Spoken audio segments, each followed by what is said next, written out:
বেনা চক্ষু যে জুড়িয়ে যায় কদ প্রভুই তো করে সেন সবই যেন করি উপাসনা তার লা ইলাহা ইল্লাল্লাহ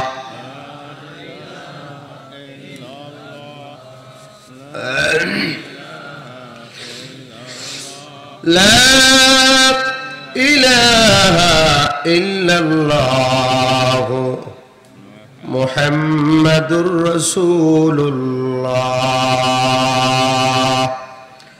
সাল্লাল্লাহু আলাইহি ওয়া আলিহি ওয়াসাল্লাম। ঐতিহ্যবাহী আমুরিয়া গোরস্থান কওমি মাদ্রাসা এতিমখানার উদ্যোগে আয়োজিত 29তম বার্ষিক ওয়াজ মাহফিল ওয়াল কাইজিকিরের সম্মানিত সভাপতি কুশাবাড়িয়া পীর সাহেব হুজুর রহমতুল্লাহি আলাইহির সুযোগ্য সাহেবজাদা হযরত হাফেজ হযরত মাওলানা মুফতি হাবিবুল্লাহ সাহেব দামাত বরকাতুল আলিয়া, আজকের মাহফিলে আমন্ত্রিত অতিথিবৃন্দ সহ আজকের মাহফিলের প্রধান আলোচক অল্প কিছুক্ষণের ভিতরে আসবেন খ্যাতিসম্পন্ন মুফাসসিরে কোরআন আলহাজ হযরত মাওলানা নাসিরউদ্দিন সাহেব গোপালগঞ্জ সহ উপস্থিত হযরত উলামা ইকরাম, আজিজাম তুলাবা, মুরব্বে নিজাম, যুবক ভাইয়েরা, স্নেহের আদরের ছোটরা, বাসাবাড়ি পর্দার আড়ালে থাকা মা ও ভগ্নীগণ, দিল থেকে অন্তর থেকে কালিমাত শুকর আদায় করছি যে মহান মনিব, যে মহান মালিক ফিতনা ফাসাদের জামানায় গুনাহের পরিবেশ থেকে বাঁচায়া জালিসুর রহমান জান্নাতের বাগিচার ভেতর আসার বসার দিন আলোচনা করার শোনার তৌফিক দান করেছেন, সুযোগ দিয়েছেন। রব্বুল ইজ্জত ওয়াল জালালের দরবারে দিল থেকে অন্তর থেকে কালিমাত শুকর আদায় করি, সকলেই পড়ি আলহামদুলিল্লাহ। লক্ষ্য করি দরুদ ও সালাম পেশ করছি বিশ্ব মানবতার মুক্তির দূত মহামানব সর্বশ্রেষ্ঠ মানব হযরতে মুহাম্মদুর রাসূলুল্লাহ সাল্লাল্লাহু আলাইহি ওয়াসাল্লামের উপর। বিশেষভাবে স্মরণ করছি হযরত সাহাবী আজমাইন, তাবেঈন, তাবেঈন, আইমাই মুস্তাহিদিন, সলফে সালেহিন, মরহুম আসাদাজ একরাম, পীর মাশায়েখ, যাদের মাধ্যমে দ্বীন শরীয়তের জ্ঞান পেয়েছি, তদনুযায়ী আমল করতে পারছি। আল্লাহ তাআলা তাদের রূহকে জান্নাতের সর্বোচ্চ মাকাম দান করেন। আওয়াজ করে পড়ি আমিন। প্রিয় হাজরিন, আমি আপনাদের খেদমতে মহাগ্রন্থ আল কোরআনের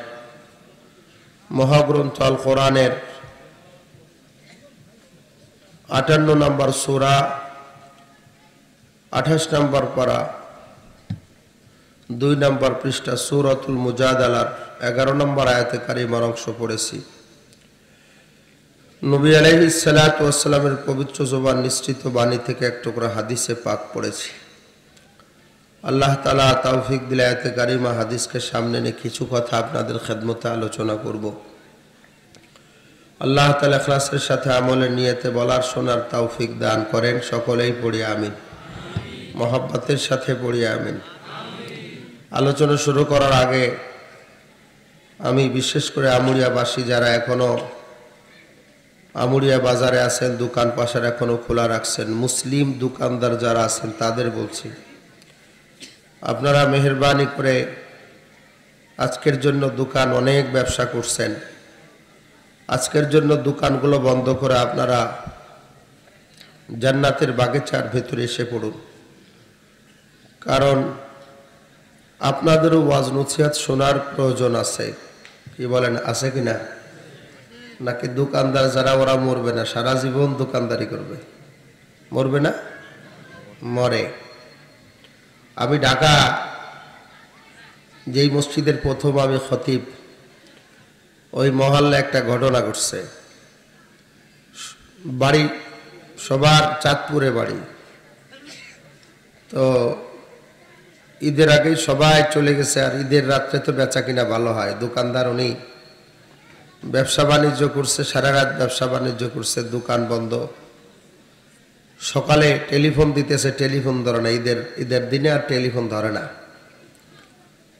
বারে বারে ফোন দিতেছে, টেলিফোন ধরে না। রাত টেলিফোন দিতেছে, টেলিফোন ধরে না। তো বাসার পাশে অন্যদেরকে ফোন করছে, দেখো তো উনার কি অবস্থা, টেলিফোন ধরে না। পরে তাড়াতাড়ি লোকজন বাসায় গেছে, দেখে বাসা তালা দেওয়া। তাহলে দোকানে আছে, যেহেতু লোকটা দোকানদারি করে। এখন দোকানে ঢুকছে, দোকানের ভেতর দেখে ফোন বাজে, কিন্তু দোকানে কোনো সাড়া শব্দ নাই। তো তাড়াতাড়ি শাটার ভেঙে তাকায় দেখে যে আল্লাহর বান্দা দোকানের ভিতরে মরে আসছে, দোকানের ভিতর লাশ হয়ে পড়ে আছে। এই জন্য ব্যবসায়ী ভাই যারা, আপনাদেরও ওয়াজ নসিহত শোনা দরকার আছে। আবার অনেকেই মাহফিলকে একটা ব্যবসার হাতিয়ার বানাইছেন, ঠিকই ঠিক না? তো এই মাহফিলে বেচা কিনা ভালো হয়। তো কয়েকদিন আগে মাহফিল করে আমাদের সত্যির বাজারে আমি দাঁড়াইছি, সাইদ আহমদ কলরব ভাই আসছে, চাটা খেলাম, কয়েকজন দোকানদার এসে জাল মুড়ি টুটি বেছে সাক্ষাৎ করতেছে। হুজুর আপনার মাহফিল থেকে আসলাম, বলে ভালো নামাজ পড়ছেন? আমি জিজ্ঞাসা করি নামাজ পড়ি। ব্যবসা ভালো হয়? ভালো হয়, মোটামুটি খরচ খরচা বাদ দিয়ে প্রতিদিন 2-3 হাজার টাকা থাকে। আমি বলেছি যে হুজুরের মাহফিলের দিয়ে ব্যবসা করলে তার নামাজ পড়া দরকার না, হুজুর পড়বা নেই।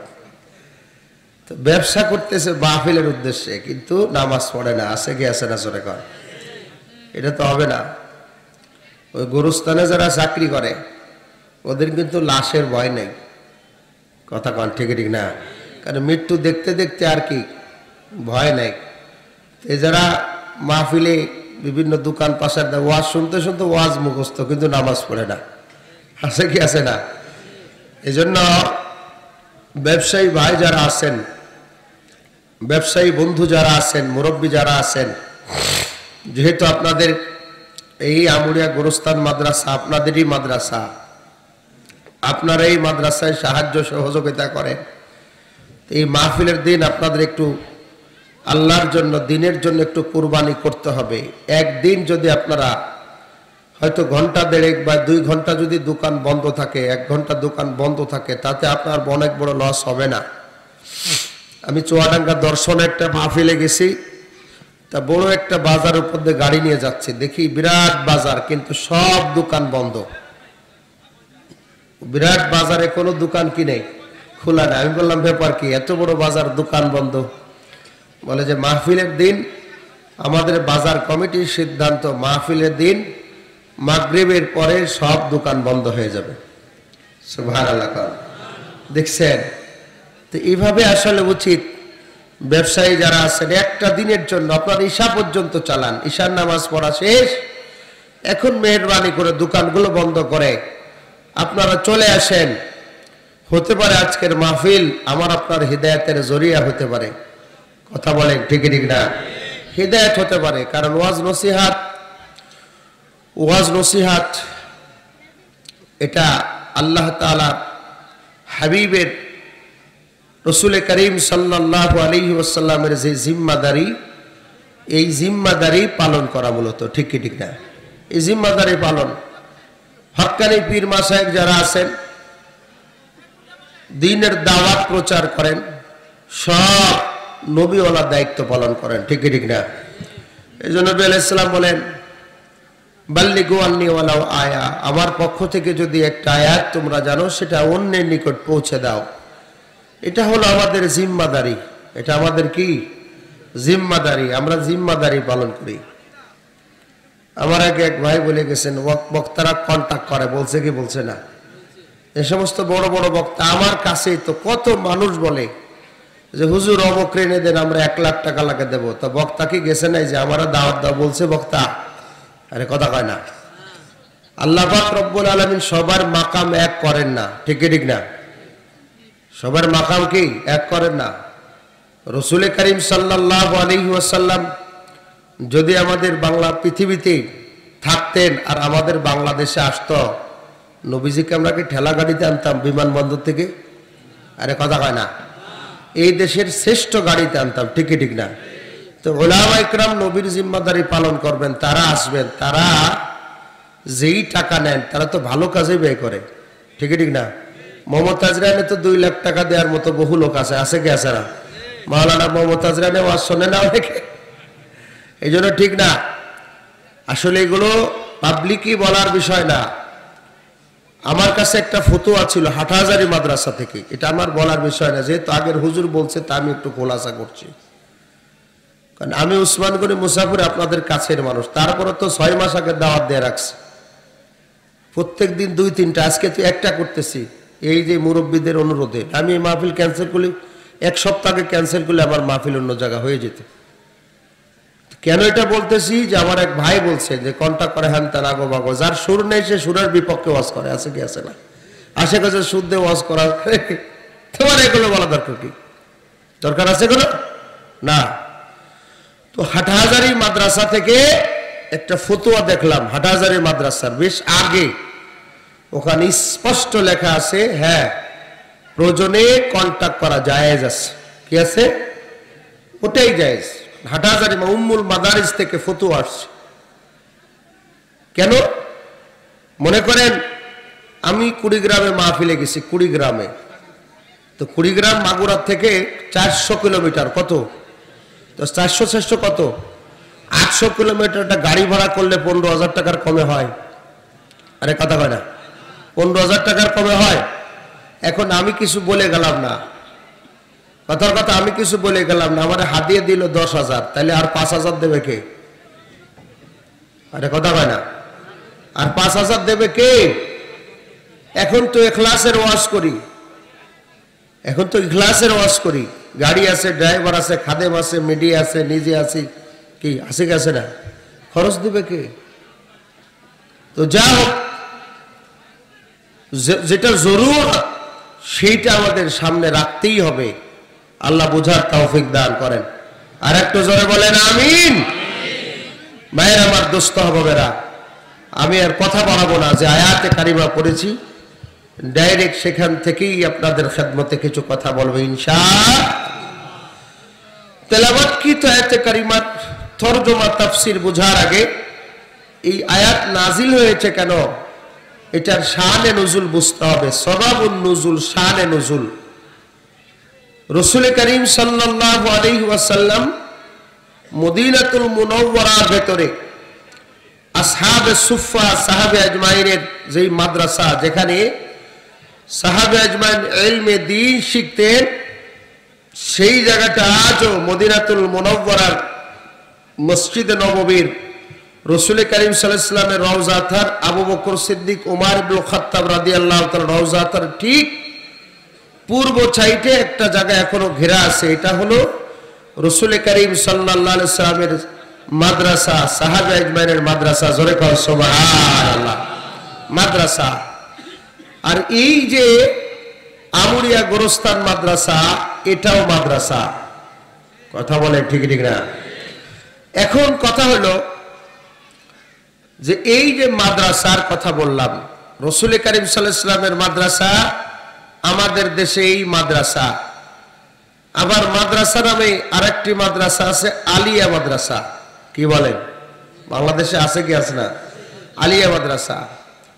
তো রাসূল করিম সাল্লাল্লাহু আলাইহি ওয়াসাল্লাম থেকে এর আগ থেকেই এই দরস তাদরিজ চলছে। কোরআন সেই জামানার যেই কিতাব, সেই কিতাবের দরস তাদরিজ চলছে ধারাবাহিকভাবে। কিন্তু রাসূল করিম সাল্লাল্লাহু আলাইহি ওয়াসাল্লামের পর থেকে দীর্ঘ যুগ পর্যন্ত চলছে শুধু মাদ্রাসা হিসাবেই পৃথিবীর মানুষ জানত। কিন্তু আলী আর কওমি নামে আলাদা কোনো শিক্ষা প্রতিষ্ঠান ছিল? একটা প্রতিষ্ঠান ছিল যে মাদ্রাসা। কি? দ্বীনি প্রতিষ্ঠান, যেখানে কোরআন সুন্নাহ শিক্ষা দেওয়া হয়, এটা হলো মাদ্রাসা। আলী আর কওমি মাদ্রাসা হলো কোত্থেকে? ইতিহাস জানতে হবে। আলিয়া মাদ্রাসা, কওমি মাদ্রাসার শুরুটা কি? এর শুরুটা হলো এই উপমহাদেশের ভেতরে ইংরেজরা যখন ব্যবসা বাণিজ্যের নামে ইংরেজ বেনিয়ারা এই উপমহাদেশের ভিতরে প্রবেশ করলো, তারা বলল ভারতে এসে যে আমরা আমাদের অল্প একটু জায়গা দেন, আমরা এখানে ব্যবসা বাণিজ্য করবো, আপনাদের উন্নতি অগ্রগতি হবে, আমাদেরও হবে। এই ব্যবসার নামে তারা এই দেশের ভিতর ঢুকে আস্তে আস্তে আস্তে আস্তে করে জায়গা করে নিল। এক পর্যায়ে তারা এই উপমহাদেশ, বাংলাদেশ, ভারত, পাকিস্তান তারা দখল করে নিল। নাউজুবিল্লাহ বলেন।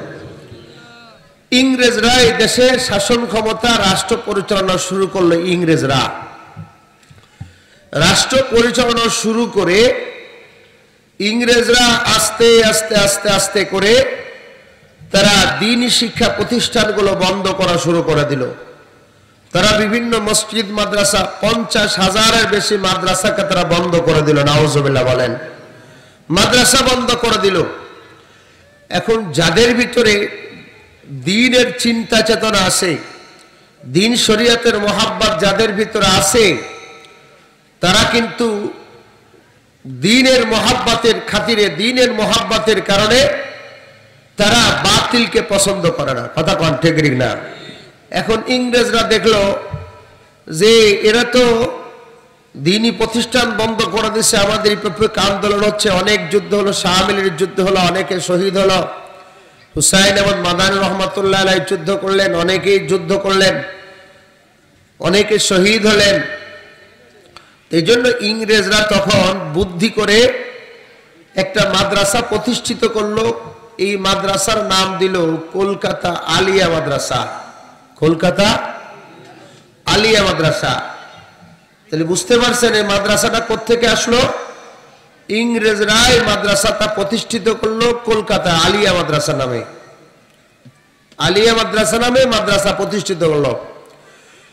করার পরে সিলেবাস তো কওমি মাদ্রাসার সিলেবাস ছিল, কিন্তু সিলেবাস আস্তে আস্তে কাটছাট শুরু করে দিল। যেই সমস্ত আয়াত জিহাদের, কাফেরদের বিরুদ্ধে জিহাদের যেই সমস্ত আয়াত, সেই সমস্ত আয়াত তারা বাদ দিল। বুঝতে পেরেছেন? কিতাবুল মাগাজি বাদ দিল, যুদ্ধের হাদিসগুলো তারা বাদ দিল। যুদ্ধ, কাফের বেঈমানদের বিরুদ্ধে যুদ্ধ করতে হয়, এই আয়াতগুলো তারা বাদ দিল। দিয়ে দিয়ে দিয়ে দিয়ে কাটছাট মাদ্রাসা, কাটছাট মাদ্রাসা। ওই একজন কইতেছে আমার পিঠে একটা বাঘ এঁকে দাও। কি একটা বাঘ বানাই দাও। তো যখন বাঘ আঁকা শুরু করছে, তো সুই দিয়ে তো বাঘ আঁকবে পিঠের ভিতরে, যেই আকাশ ব্যথা লাগতেছে। এখন কি বানাইতেছে? কয় বাঘের মাথা বানাইতেছি। কয় মাথা বাদ দিয়ে বাঘ বানাও। তো মাথা বাদ দিয়ে এখন কি আনাইছে? পেট বানাইতেছে। কয় পেট বাদ দিয়ে বাঘ আর হয়তো, তাহলে পেট বাদ দাও। তো এবার কি বানাইতেছে? কয় পা বানাইতেছে। কয় পা বাদ দেয় না, পা বাদ দিয়ে দাও। তো মাথা বাদ, পা বাদ, পেট বাদ, তো ওই বাঘ থাকে? আরে কথা কয় না, বাঘ থাকে। তো আলিয়া মাদ্রাসা তো নাম দিল, এই মাদ্রাসা নাম দিয়ে এই মাদ্রাসার প্রিন্সিপাল বানাইলো খ্রিস্টান। প্রিন্সিপাল কি? আর একটু জোরে কয় না, প্রিন্সিপাল কি? আচ্ছা, এই আমুরে মাদ্রাসার যদি প্রিন্সিপাল কোন হিন্দু সাহেবরা হয়, খুব ভালো চলবে না? কি সবাই নামাজ কালাম ঠিকঠাক মতো পড়বে না? মাদ্রাসা আলিয়া প্রিন্সিপাল কে? আরে কথা কয় না, মাদ্রাসা আলিয়া খ্রিস্টান কি? প্রিন্সিপাল কি? খ্রিস্টান। একবার দুইবার না, প্রায় 17 জন 18 জন প্রিন্সিপাল খ্রিস্টান। বুঝেন? তো ইংরেজরা তখন কইল যে আমরা এমন একটা সিস্টেম চালু করছে যে মুসলমানদের রক্তকে এক হবে, কিন্তু ভিতরে গড়বড় সৃষ্টি হয়ে যাবে। কথা কয় ঠিক না? এই জন্য আলিয়া মাদ্রাসা আছে মাশাআল্লাহ, কিন্তু দেখা যায় পর্দা নাই। কথা কয় না? উস্তাদরাও দাড়িস আছে, ছাত্ররাও দাড়িস আছে, আছে কিনা? উস্তাদরা, শিক্ষকরা বিড়ি খায়, ছাত্ররা গাঁজা খায়। কি ভুল বললাম? কারণ পাত্রে যা আছে তাই পড়বে। যদি পাত্রের শিক্ষকের মুখে যদি দাড়ি না থাকে, ছাত্রের দাড়ি রস করলে কাজ হবে? আরে কথা হয় না। আলিয়া মাদ্রাসার ভিতর মহিলা শিক্ষিকা আছে কিনা? মহিলা শিক্ষিকা বোরকা পরে না, পর্দা করে না, ছাত্রদেরকে পড়ায়, খুব ভালো হবে না? ডাইরেক্ট কোরআনের বিধান, আয়াত, পর্দাকে যারা প্রকাশ্যে লঙ্ঘন করে, বুঝেন ওই যে বীজ বপন করছে খ্রিস্টানরা, এটা হলো আলিয়া। তো যখন পৃথিবী থেকে মাদ্রাসা বন্ধ হয়ে গেল, তখন কাসেম নামতুবি রহমতুল্লাহ, মাওলানা রফিউদ্দিন, আরো হাজী সাহেব সহ মোট 6 জন। কতজন? 6 জনে চিন্তা করলেন যে দিন তো মিটে যাইতেছে, এখন যে দিন আছে, দিন তো দিন না, ইসলাম বিদায়ের পরিকল্পনা। মডার্ন ইসলাম। কি ইসলাম? মডার্ন ইসলাম। কয় তুমি এরকম ভাবে পাঞ্জাবি পরো না, তো পাঞ্জাবি পরি। কয় নিচেই কয় প্যান্ট পরা। প্যান্ট তাতে কি হয়েছে? টাকনুর নিচে প্যান্ট আছে কিনা? আর উপরে পাঞ্জাবি দেও, তুমি পাঞ্জাবি পরেছি, তো একটু প্যান্ট পরেছি, তাতে কি হয়েছে? তুমি দাঁড়িয়ে রাখো না, দাঁড়িয়ে রাখছি, তো এই যে সব জায়গা চাইছে, এই যে অল্প রাখছে। মডার্ন ইসলাম। কথা কন ঠিক না? এই জায়গাটা দাঁড়িয়ে রাখছে, তারপরে চুল বড় বড়, আছে কি আছে না জোরে বলেন? এ দোস্ত, এটার নাম ইন্নাদ-দীন ইনদাল্লাহিল ইসলাম। দিন হলো, মনোনীত ধর্ম হলো ইসলাম। এমন না কিছু মানলাম না, তা হবে উদখুলু ফিস সিলমি কাফা, ইসলামের ভিতর পরিপূর্ণ প্রবেশ করার কথা বলা হয়েছে। কথা বল ঠিক না? কিছু মানলাম না, এটা ইসলাম না। বুঝেন না? সুবিধাবাদী জিন্দাবাদ। আমি আমার দলকে বাড়ি করার জন্য আমার দলের পক্ষে কোরআনের আয়াত বানাই, কথা বলে না? নিজের দল ঠিক রেখে কোরআনটা নিজের কাছে নিয়ে আসি। খ্রিস্টানরা তো আছে। আমি এক খ্রিস্টান হাসপাতালে গেছিলাম, আমার একটা বই দেশে জান্নাতে যাওয়ার সঠিক রাস্তা কোরআন থেকে, সব কোরআনের আয়াত খ্রিস্টানদের পক্ষে দলিল দিছে। নাউজুবিল্লাহ কান্না। ভাইরা আমার দোস্ত বাবারা, তো যেটা বলতেছিলাম, তো আল্লাহর ওলি বুজুর্গ যারা, তারা দেখলেন এখন তো দিন মিটে যাচ্ছে, সঠিক দিন সঠিক শিক্ষা থেকে বঞ্চিত হচ্ছে। এখন করণীয় কি? ওনারা কয়েকজন সিদ্ধান্ত নিলেন যে আমরা মাদ্রাসা প্রতিষ্ঠিত করব। কি মাদ্রাসা? দেওবন্দ মাদ্রাসা। কি মাদ্রাসা? দেওবন্দ। এই জায়গার ভিতরে মাদ্রাসা করার সিদ্ধান্ত নিলেন। মাদ্রাসার নাম কি হবে? দারুল উলুম। মাদ্রাসার নাম কি? দারুল উলুম, এলেমের ঘর। এই মাদ্রাসা নামকরণ করে অমুক জায়গায় মাদ্রাসা হবে। মোটামুটি কিভাবে কি হবে একটা সিদ্ধান্ত নিয়ে রাতের বেলায় ওনারা ঘুমাইছেন। ঘুমের ঘরে স্বপ্ন দেখে রাহমাতুল্লিল আলামিন নবী এসে বলে যে তোমরা মাদ্রাসা করবার সিদ্ধান্ত নিয়েছো, এদিকে আসো। আল্লাহর হাবিব সাল্লাল্লাহু আলাইহি ওয়াসাল্লাম ঘুমের ঘরেই ডেকে নিয়ে গেছেন। নিয়ে আল্লাহর হাবিব সাল্লাল্লাহু আলাইহি ওয়াসাল্লাম একটা লাঠি দিয়ে দাগ দিয়ে নিজে দেখায় গেছে এই মাদ্রাসাটা প্রতিষ্ঠিত করবা এই দাগ বরাবর। জোরে কর সুবহানাল্লাহ। এবার ঘুমের ঘরে ঘুম থেকে উঠে তাড়াতাড়ি গেছে, কি দেখলাম মান রাআনি ফিল মানাম ফাকাদ রাআনি, যে আমি নবীকে স্বপ্ন দেখলো, আমি নবীকে দেখলেন। ফা ইন্না শাইতান, কেননা শয়তান নবীর আকৃতি ধারণ করতে পারে না। জোরে কর সুবহানাল্লাহ। যে ব্যক্তি নবীকে ঘুমের ঘরে স্বপ্ন দেখলেন, নবীকেই দেখলেন, নবীর আকৃতিকে ধারণ করতে পারে না। এই যে দেখেন না, খলিফাতুল মুসলিমিন হযরত উমর ইবনে খাত্তাবের জামানার ভেতরে, খলিফাতুল মুসলিমিন হযরতে উমর ইবনে খাত্তাবের জামানার ভিতরে রাতের বেলায় ঘুমের ঘরে হযরতে আলী কাররামুল্লাহ ওয়াজহু রাতের বেলায় স্বপ্ন দেখে। রাতের বেলায় স্বপ্ন দেখছে মদিনার মসজিদে আজান হয়ে গেছে। আজান হয়ে যাওয়ার পর হযরত আলী ওযু করে ফ্রেশ হয়ে মসজিদে নববীতে নামাজ আদায়ের জন্য চলে গেছে। যা দেখে মসজিদে নববীর ইমাম বিশ্বনবী মুহাম্মদুর রাসূলুল্লাহ সাল্লাল্লাহু আলাইহি ওয়াসাল্লাম মসজিদে নববীতে ইমামতি করছেন, নামাজ আদায় করছেন। আল্লাহর হাবিবের ইমামতিতে হযরত আলী কাররামুল্লাহ ওয়াজহু ফজরের নামাজ আদায় করলেন।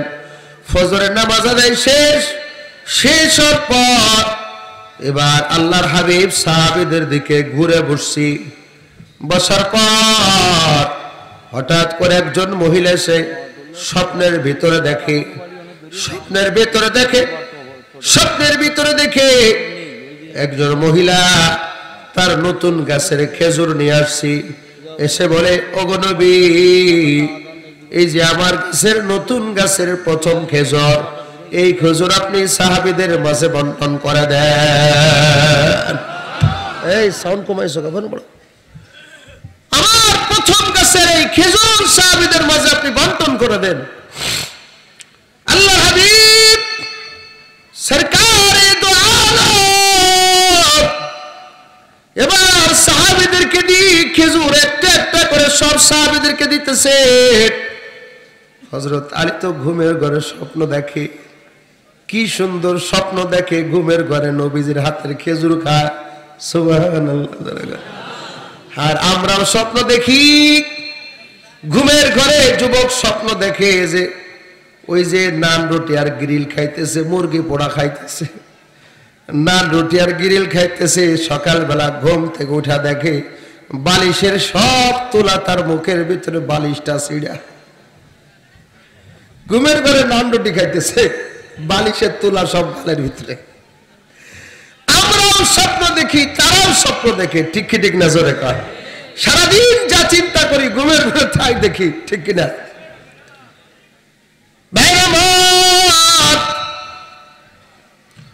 এবার আল্লাহ হাবিব সাল্লাল্লাহু আলাইহি ওয়াসাল্লাম সবার একটা একটা করে খেজুর দিছে। হযরতে আলীকেও একটা খেজুর দিয়েছেন। হযরতে আলী এই খেজুরটা মুখে নিয়ে খেজুর খাইতেছেন ঘুমের ঘরে। খেজুর খাইতে খাইতে মসজিদে নববীর বাস্তব আজান শুরু হয়ে গেছে। যেই মাত্র মসজিদে নববীর বাস্তব আজান শুরু হয়ে গেছে, আজান শোনার সাথে সাথেই হযরত আলীর ঘুম ভেঙে গেছে। ঘুম ভেঙে যাওয়ার সাথে সাথেই হযরত আলী দেখে আল্লাহর হাবিবের দেওয়া খেজুরের বিচিটা এখনো হযরতে আলীর মুখে আছে। খেজুর খাইছে, স্বপ্নের ভিতরে বিচি এখনো মুখের ভেতরে আছে। উনি তাড়াতাড়ি ওযু করলেন, মসজিদে নববীতে চলে গেলেন। মসজিদ নববীতে গিয়ে খলিফাতুল মুসলিমিন ওমরের পিছনে নামাজ আদায় করলেন। নামাজ আদায় শেষ, একজন মহিলা এসে বলে, খলিফা আমার নতুন গাছের প্রথম খেজুর সাহাবে আজমাইনের মাঝে বন্টন করা দেন। হযরত আলী নির্দেশ দিলেন একটা একটা করে খেজুর সবার মাঝে বন্টন করে দেয়া হোক। সবাইকে একটা একটা করে খেজুর দেয়। হযরতে আলীকেও আর একটা খেজুর দেয়। হযরতে আলী নিজের খেজুরটা খেয়ে সুন্দর লেগেছে, মজা লেগেছে, ডাক দেয় বলে, ওগো খলিফা আমারে কি আর একটা খেজুর দেওয়া যায় না? অনেক মজাদার খেজুর। আল্লাহর হাবিব সাল্লাল্লাহু আলাইহি ওয়াসাল্লামের প্রিয় সাহাবী খলিফাতুল মুসলিমিন হযরত ওমর, তার ব্যাপার আল্লাহর নবী বলেন, লাউ কানা বাদি নবিয়্যান লাকানা ওমর, আমার পরে কোন নবী আসবে না, আমার পরে যদি দুনিয়াতে কোন নবী আসতেন সেই নবী হতেন হযরত ওমর। কত দামি মানুষ হযরত ওমর ডাকতে বলে, আলী তোমার তো আমি আর একটা খেজুর দিতে পারি না, কেন খলিফার একটা কেন দিবেন না? বলে কিভাবে দিই? রাতের বেলায় তো নবীজি তোমাকে একটা খেজুর দিয়েছে, আমি তো দুইটা দিতে পারি না। আল্লাহু আকবার বলেন। রাতের বেলায় তো সরকারে দো আলম তোমার তো একটা খেজুর দিছে, আমি তোমারে কিভাবে দুইটা দিই? তাহলে রাতের বেলায় মদিনায় কে কি স্বপ্ন দেখে তাও জানতে পারেন কেমন সাহাবী। তাহলে যে ব্যক্তি নবীকেই স্বপ্ন দেখে, নবীকেই স্বপ্ন দেখে, কারণ শয়তান নবীর আকৃতি ধারণ করতে পারে না। জোরে কন্যা সুবহানাল্লাহ। এবার সকালবেলা তাড়াতাড়ি যায় দেখে আল্লাহর হাবিব ডাক দিছি, সে ডাক আছে কিনা। এবার যায় দেখে সরকারে দো আলম সাল্লাল্লাহু আলাইহি ওয়াসাল্লাম যেখানে ডাক দিয়েছেন সেখানে স্পষ্ট দাগ দেখা যায়।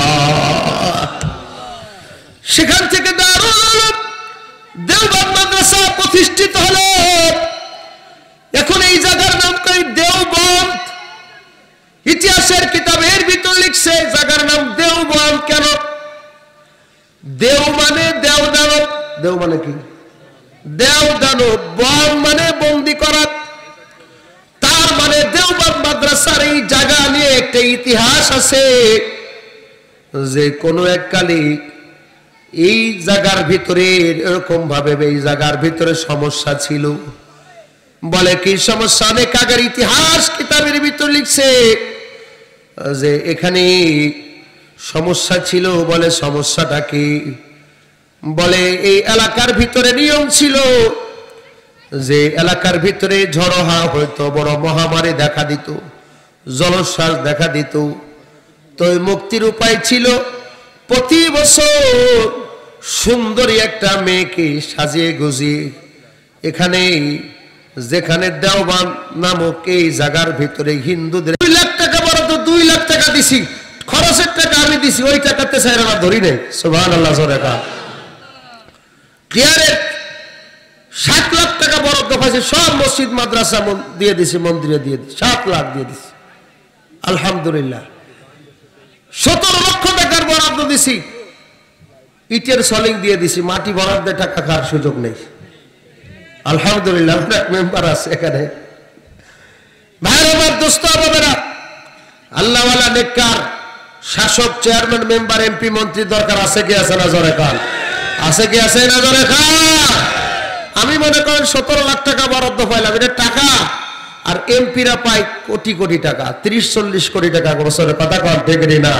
তাহলে এমপিদের কাছে এত টাকা, তারা সঠিকভাবে জনগণের পিছনে ব্যয় করলে ইউনিয়নের কোন রাস্তাঘাট কাঁচা থাকার কথা না, কথা বলে ঠিক না? এই টাকা কি খরচ করে? এই টাকা দিয়ে বিদেশে সেকেন্ড হোম তৈরি করে, বিদেশে বেগমপাড়া তৈরি করে, কথা কন ঠিক না? এই জন্য নেককার দিনদার আল্লাহওয়ালা এমপি হয়, মন্ত্রী হয়, দেশের ভিতরে দেশের টাকা দেশের জনগণের পিছনে ব্যয় হবে, রাস্তাঘাটের জন্য ব্যয় হবে। হ্যাঁ আমার দুস্থ হবাবেরা, এবার কাসেম নামতুবি রহমাতুল্লাহ আলাইহি আরো সবাইকে নিয়ে মাদ্রাসা প্রতিষ্ঠিত করলেন। এই সেখান থেকে এই মাদ্রাসার নাম হলো কওমি মাদ্রাসা।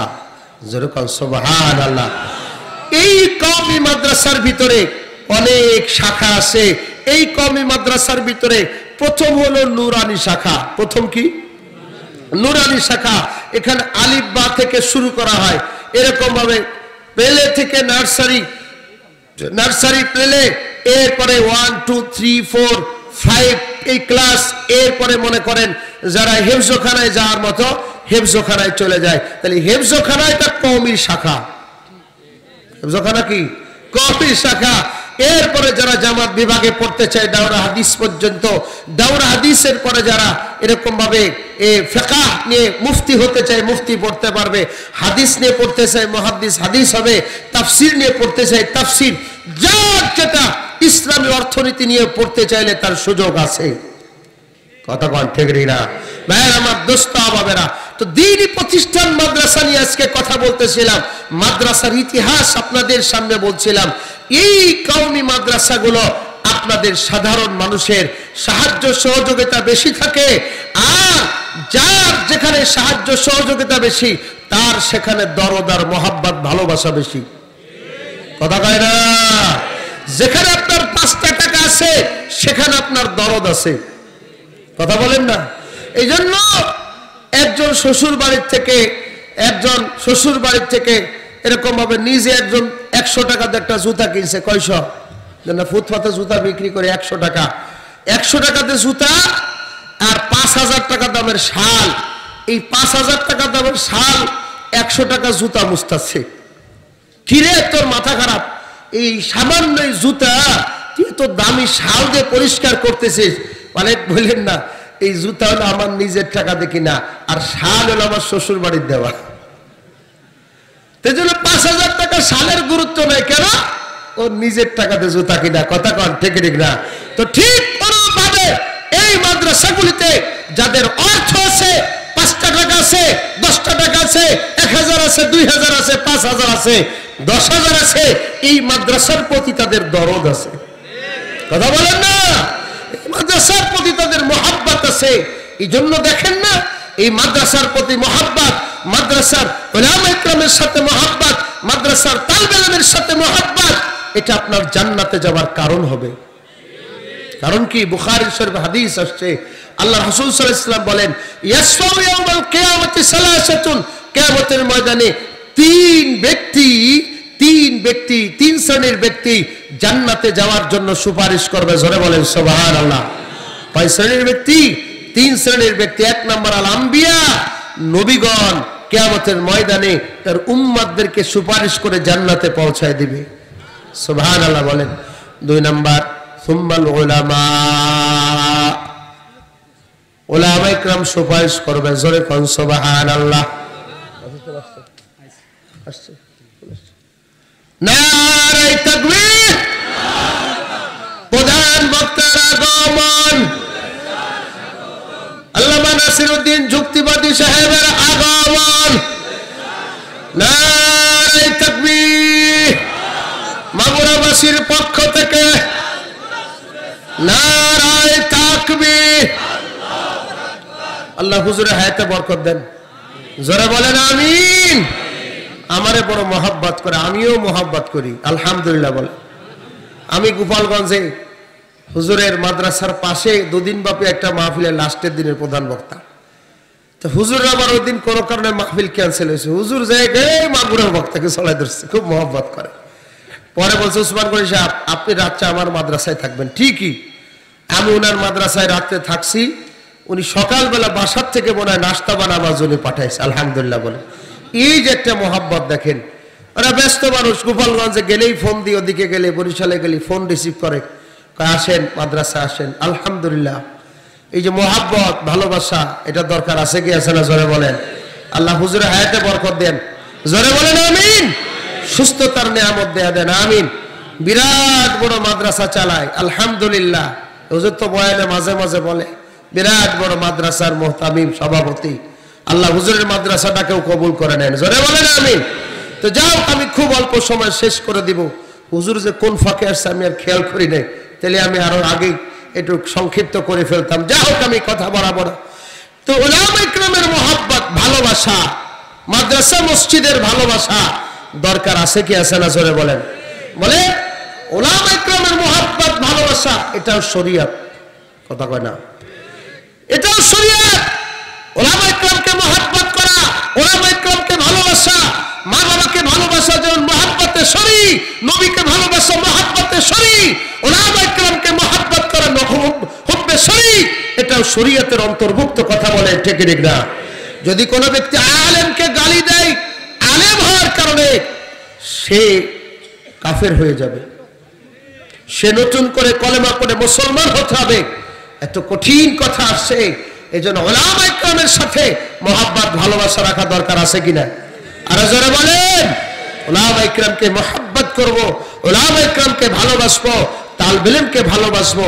এই দেখেন না, আমি মাঝে মাঝে আপনাদেরকে ঘটনা শোনাই, একই ঘটনা বারে বারে হয়তো শোনাই। কেন? এটা আপনাদের বুঝতে হবে, বারে বারে শুনলে আমলের জজবা পয়দা হবে। দেখেন না, হযরত কাসেম নামতুবি রহমাতুল্লাহ আলাইহি দারুল উলুম দেওবন্দ মাদ্রাসা এরকম ভাবে রমজানের পরে ভর্তি শুরু হয়, কার্যক্রম শুরু হয়। কাসেম নামতুবি রহমাতুল্লাহ আলাইহি বিরাট বড় মাদ্রাসার জিম্মাদারি। উনি সবাইকে রাতের বেলা ঘুম পড়ায়া উনি ওই দূরে রেল স্টেশন, এই রেল স্টেশনে উনি চলে যেতেন। তো দূর দূরান্ত থেকে যে সমস্ত ছাত্ররা ইলমে দ্বীন শিখার জন্য আসতেন, বড় বড় ট্রাক বেডিং নিয়ে তারা রেল স্টেশনে নামছে গভীর রাত। তখন তো রিক্সা ছিল না, ভ্যান ছিল না, কুলিরা মাল সামান বহন করে দূর দূরান্ত নিয়ে যেতেন। কাসেম নামতুবি রহমাতুল্লাহ দেখলেন ছাত্র এসে দাঁড়ায়, এখন তারা এসে কুলি খোঁজে, কোনো কুলি আছেন? কাসেম নামতুবি রহমাতুল্লাহ বলে, বাবা তোমরা কোথায় যাইবা? বলে আমরা দারুল উলুম দেওবন্দে যাব। বলে কেন? ইলমে দ্বীন শিখার জন্য। জোরে কর সুবহানাল্লাহ। তখন ডাক দে বলে, এখানে কে কোনো কুলি আছে? কাসেম নামতুবি রহমাতুল্লাহ বলে, ও বাবা আমি তো কুলি, তোমাদের ট্রাং ব্যাডিং আমার মাথায় তুলে দাও, আমি তোমাদেরকে দেওবন্দ মাদ্রাসায় নিয়ে যাব। সুবহানাল্লাহ, জোরে কর। দেখেন না, কাসেম নামতুবি রহমাতুল্লাহ আলাইহি এত বড় একজন বুজুর্গ আল্লাহওয়ালা, ছাত্রদের ট্রাং ব্যাডিং মাথায় করে উনি আস্তে আস্তে করে হেঁটে হেঁটে দেওবন্দ মাদ্রাসার গেটে এসে বলতেন, ও বাবারা এই যে দেওবন্দ মাদ্রাসার গেট, যাও মাদ্রাসায় চলে যাও। ছাত্ররা বলতো, আপনি কি টাকা নিবেন না কুলি? বলে না না, টাকা নিব না, এমনিতেই তোমাদেরকে বহন করে দিলাম, তোমরা হলে ওয়ারাসাতুল আম্বিয়া, তোমাদের আমি খেদমত করলাম। এভাবে সারা রাত ছাত্রদের ট্রাং ব্যাডিং টানতো। জোরে কর সুবহানাল্লাহ। এজন্য দারুল উলুম দেওবন্দ মাদ্রাসার ঘটনা আছে। তখন তো জীর্ণ শীর্ণ কুঠুরি, জীর্ণ শীর্ণ ঘর, তখন তো এত সুন্দর বিল্ডিং ছিল, এত সুন্দর রান্নাঘর ছিল না। উলামা ইকরামের জোরের ভিতরে দারুল উলুম দেওবন্দ মাদ্রাসার উলামা ইকরাম মুহতামিম সাহেব আলোচনা করলেন, উলামা ইকরাম দেখেন না তালেব ইলম কি সমস্ত পৃথিবীর পশু পাখি যে মোহাব্বত করে, তালেবদের জন্য, ছাত্রদের জন্য, উলামা ইকরামের জন্য ইন্নাল মালাইকাতা ওয়া ইন্নাল আলিমা লা ইস্তাগফিরু মান ফিস সামাওয়াতি ওয়া মান ফিল আরদি হাত্তাল হিতানি ফিল মা। আলেম উলামার জন্য সমুদ্রের এরকম ভাবে পৃথিবীর সমস্ত পশু পাখি এমনকি সমুদ্রের মাছ তাদের জন্য আল্লাহর কাছে দোয়া ইস্তেগফার করতে থাকে। জোরে জোরে কন্যা সুবহানাল্লাহ। ওরা ভাইকে সাধারণ প্রাণীরাও কত মোহাব্বত করে ভালোবাসে। আল্লাহু আকবার। দেওবন্দ মাদ্রাসা জীর্ণ শীর্ণ রান্নাঘর, বোর্ডিং ঘর, তখন তো এত সুন্দর ব্যবস্থা ছিল না, জীর্ণ শীর্ণ রান্নাঘর। আল্লাহু আকবার। জীর্ণ শীর্ণ রান্নাঘরের ভেতরে এরকম বড় একটা পাতিলার ভিতর ডাউল রান্না করছে। হঠাৎ করে বাবরসি ঘরের রান্নাঘর থেকে ঘরের বাহিরে চলে গেছে। যাওয়ার পরে বিরাট একটা অজাগার সাপ ওই কোন দিক থেকে সে ওই রান্নাঘরের ভিতরে ঢুকে পড়েছে। ওই রান্নাঘরে যে ডাব ঘরের যে ডাব আছে না, ওই ডাবের ভিতর দিয়ে ওই সাপটা কোথাও যাইতে লইছিল, মনে করছে এদিক দিয়ে আমি বের হয়ে যেতে পারবো। নিচে যে ডাউল রান্না করতেছে গরম, এটা সাপ ঠিক পায় নাই। বড় পাতিলার ভিতরে ডাউল রান্না চলতেছে, গরমের জন্য সাপ আর সহ্য করতে পারে নাই, সামনে আগাইতে পারে নাই। ওই বিষাক্ত সাপ ওই ডাউলের ভিতরে পড়ে গেছি। বাবরচি তো আর দেখে নাই। বাবরচি এসে ওই ডাউলটা বারে বারে ঘুরতেছে, ডাউলটা ক্লিয়ার করতেছে। অন্ধকার, তখন তো আর বিদ্যুৎ ছিল না, লাইটের ব্যবস্থা ছিল না। বাবরচি তো আর দেখে নাই এই বিষাক্ত একটা সাপ এই ডাউলের ভিতরে পড়ে গেছে। এই জন্য বাবরচি সে নাড়াচাড়া করে। বাবরচি তো দেখে নাই, কিন্তু এই রান্নাঘরের ভিতরে একটা বিড়াল থাকতো। এই বিড়ালটা সাপ থেকে দেখছে সাপটা এই ডাউলের ভিতরে পড়ে গেছে। এবার বিড়াল সে তো কথা বলতে পারে না, অবুঝ প্রাণী, কথা বলতে পারে না। আল্লাহু আকবার। এই বিড়ালটা বাবরচির লুঙ্গি ধরে টানে, বাবরচিকে এরকম ভাবে আশ্রাইতে আসে, বাবরচির পায়ের ভিতরে এরকম থাবা মারে। বাবরচি তো বোঝে না, বাবরচি কিভাবে বুঝবে? বাবরচি লাথি মেরে বিড়ালটাকে দূরে সরাইয়া দেয়। বাবরচি লাথি মেরে বিড়ালটাকে দূরে সরাই দিছে। বিড়ালটা তারপরও হাল ছাড়ে না। বিড়ালটা সে বাবরচির লুঙ্গি ধরে টানে, বাবরচির পার ভিতর আছড় মারে। এই অবস্থা যখন করতেছে বাবরচির রাগ হয়ে গেছে। বাবরচি রান্না করতেছিল বড় একটা আগুনের লাঠি, এই লাঠি দ্বারা বিড়ালের মাথায় জোরে এক আঘাত মারছে। আঘাতের সাথে সাথে বিড়ালটা মেও মাও করে কাঁদতে কাঁদতে দূরে যায় কাঁদতেছে। বিড়ালটা কেমন যেন মালিক রে বুঝায়, ওরে মালিক আমার তো জবান নাই, আমি তো কথা বলতে পারি না, আমি একটু বাবরচিকে বুঝাবো। বাবরচি এই ডালটা ছাত্রদের জন্য পরিবেশন করা যাবে না, আলেম ওলামা মারা যাবে, ছাত্ররা মারা যাবে, পরিবেশন করা যাবে না। বিড়ালটা কোনো মতে যেহেতু বুঝাইতে পারলো না, বিড়ালটা নিজের জীবনের মায়া করে নাই, নিজের শরীরের দিকে তাকাই নাই। বিড়ালটা ব্যথায় কাতর হইয়া তারপর হাল ছাড়ে না। বিড়ালটা আস্তে আস্তে করে ওই ডাবের উপর উঠছে, উঠে লাফ দেয়া বিড়ালটা ওই গরম ডাউলের ভিতরে পড়ে গেছে। ডাউলের ভিতরে পড়েছে, বিড়ালটা শহীদ হয়ে গেছে। আল্লাহু আকবার। এবার বাবরচি চিন্তা করে, কি ব্যাপার, এভাবে তো কখনো করতে পারে না। তাড়াতাড়ি লাইট জ্বালায়া, তাড়াতাড়ি লাইট আলো জ্বালায়া যেই মাত্র ডাউলের ভিতরে ধরছে, ডাউলটা নিচেই নামাইছে, দেখে বিরাট একটা জায়গার সাপ টুকরা টুকরা হয়ে গেছে। ও আমুরাবাসী, ও এলাকাবাসী, এই জন্য অনুরোধ করব, উলামা ইকরামকে মোহাব্বত করবেন, মাদ্রাসাকে মোহাব্বত করবেন। ওই যে হাদিস শরীফ আসে, একজন বেশ্যারমণী একটা কুকুরকে পানি পান করানোর কারণে আল্লাহ পাক তার জন্য জান্নাত ওয়াজিব করে দিছে। ওই বেশ্যারমণী আল্লাহর জান্নাতে যাবে। আপনি যদি মাদ্রাসাকে মোহাব্বত করেন, উলামা ইকরামকে মোহাব্বত করেন, দিবেন আল্লাহর ফজলে, এই উসিলা করে আপনি আল্লাহর জান্নাতে প্রবেশ করবেন। জোরে জোরে কন্যা সুবহানাল্লাহ। এরে দোস্ত, আপনারা ইতিমধ্যে খবর পেয়েছেন এই মসজিদের 22 কোটি দিয়ে মসজিদ করা, মসজিদের ভিতরে ছাত্র জনগণের জায়গা হয় না। আল্লাহু আকবার।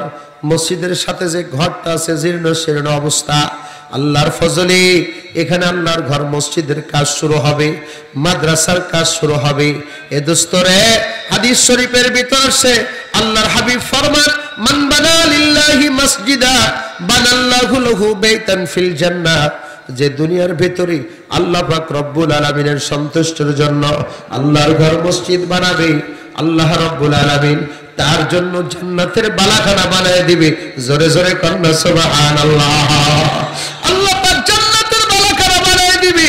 শুধু তাই নয়, অন্য হাদিসের ভিতর আছে আল্লাহর নবী বলেন, ইযা রাআইতুমুর রাজুলা ইয়াতাদুল মসজিদা ফাশহাদু লাহু বিল ঈমান। যখন তোমরা দুনিয়াতে দেখবে কোন মানুষ আল্লাহর ঘর মসজিদ তামির করছে, আল্লাহর ঘর মসজিদ নির্মাণ করছে, ফাশহাদু লাহু বিল ঈমান, তোমরা তাদেরকে ঈমানদার বলে সাক্ষ্য দিবা। জোরে কন্যা সুবহানাল্লাহ। এজন্য এই আমুরিয়া গোরস্থান, এই গোরস্থানের ভিতর অনেকের বাবা শুয়ে আছে, অনেকের মা শুয়ে আছে, অনেকের দাদা, অনেকের দাদা দাদি, নানা নানি, আত্মীয় স্বজন আপনজন এই গোরস্থানের ভিতর শুয়ে আছে। এই গোরস্থানের পাশে মসজিদ, এই মসজিদের কাজ শুরু হবে। আল্লাহু আকবার। এই মসজিদের কাজের জন্য কোন কোন আল্লাহর বান্দা রাজি আছেন? হুজুর, মসজিদের কাজের জন্য আমি এক গাড়ি ইট দিয়ে দিব, 2000 ইট। মসজিদের কাজ যখন শুরু হবে আমি 2000 ইট এই মসজিদের জন্য দিয়ে দিব। দুনিয়ার সব পড়ে থাকবে, গাড়ি বাড়ি পড়ে থাকবে, জায়গা জমি অর্থ সম্পদ সব পড়ে